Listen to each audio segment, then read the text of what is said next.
Sveiki visi dar kartelį, su jumis aš Zita Baskienė ir konsultavimo centras Matrica.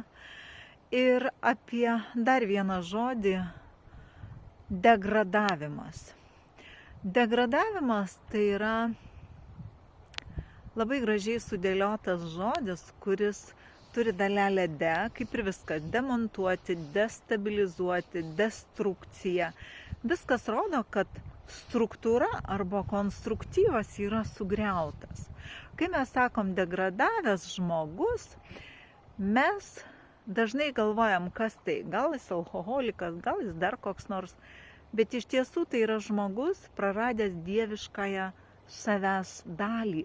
Tai yra de-ra, su demontuota dieviška šviesa, nes ra tai yra spindulys, žinom jo kilmę ar ne, tai yra dieviškos šviesos spindulys, todėl degradavęs yra atsisakęs jos arba pametęs, nesupratęs.